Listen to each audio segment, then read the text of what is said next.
game. Hawthorn certainly made amends for their dismal performance last week against Footscray, and now showing the way home and the run home to the finals. They look very, very good today. They caught Carlton on the hop without all their, well, most of their small players, Ashman being the only one who was there out of that brilliant brigade.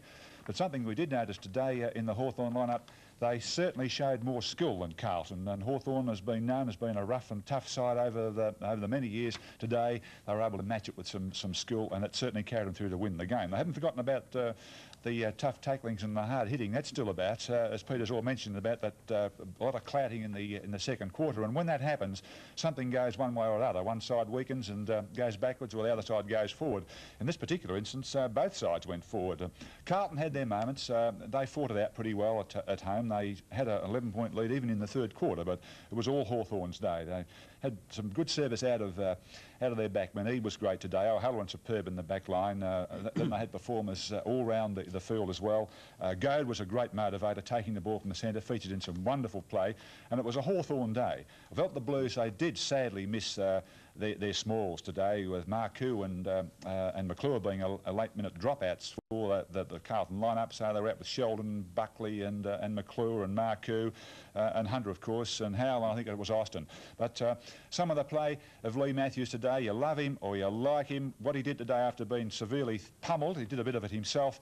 He carried on and put in a crackerjack performance. Both miss it, although Fitzpatrick recovers best out to Glascott.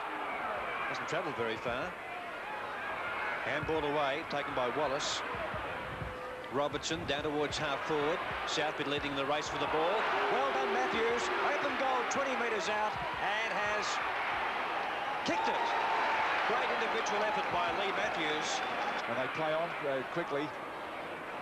In towards half forward line to Tuck, knocked away by Perovic.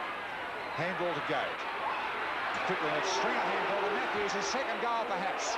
Yes, good stuff. Here, Robinson also covering the game today, and Rob, Carlton sadly lacking big men today. Yes, Peter, I think that the absence of McClure at centre-half forward certainly cost them heaps. McClure, being a fairly tall and strong player, takes a good strong player to combat him. And at one stage, Dool, who I'll give tremendous credit today, he was a great trier for Carlton in the back line. He held Buckenara nearly kickless in the first half. They had to rely on Bruce Dool to go to centre-half forward. At one stage in the last quarter, he was going for knockouts. And they definitely need a big, tall player. I mentioned on the radio, if they can't do any good this year, they should look at trading one of those brilliant rovers.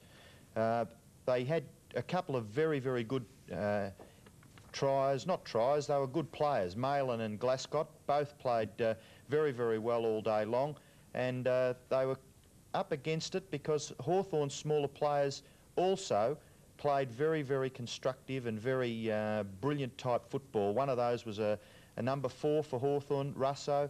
He's been around for a few years, but he is one of these skilled players in the Hawthorn side.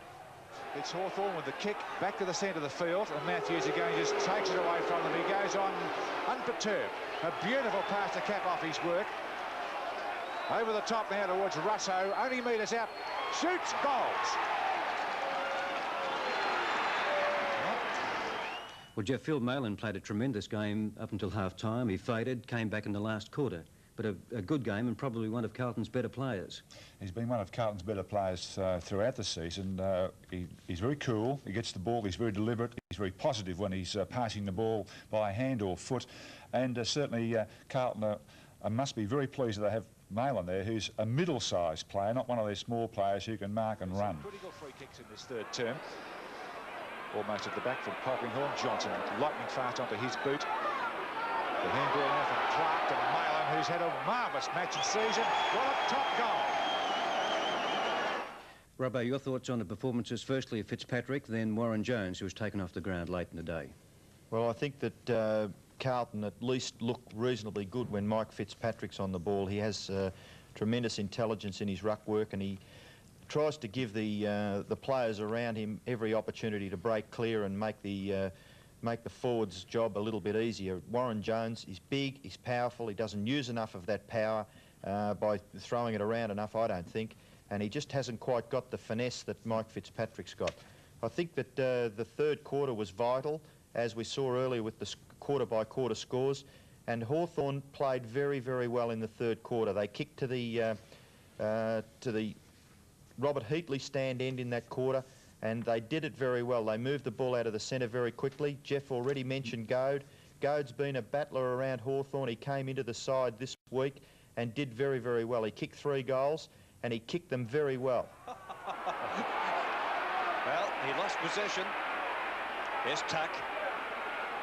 Oh, Harms almost took somebody's fingers off. Wallace out of the pack. Play on the call. The kick by Tuck. Up towards Goad. Knock on by Byrne. A chance for Goad. Open goal. Hawthorn's first for the quarter. Defensive side of centre, a long kick. Goad the crumbs if any are needed. Kennedy on to Goad over the top. Open goal again for the second time this quarter, and he's kicked it. Great example, Jeff, of 2 players nullifying one another today with Perovic and Tuck, and also McConville and Buckenarrow, though Buckenarrow got on top late in the game. Yeah, it's interesting. The Perovic-Tuck one was interesting, and eventually the Hawthorn players were bypassing Tuck because he was well and truly held by Perovic.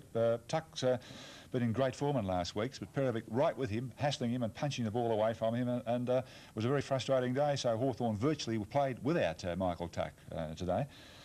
Well, one of Hawthorn's better players today was John Kennedy, and he kicked 3 goals, which was surprising. He doesn't normally kick many goals, but he really was instrumental in getting Hawthorn going forward. Having run on the ball and a long kick down to the half-forward line. Knocked away there from Loveridge. Picked up there by Kennedy. Big strength of him, turns, lines up and kicks, and that's pretty close. Yep. Well, a great performance by Hawthorn to defeat Carlton up at Princes Park by 34 points. At Victoria Park...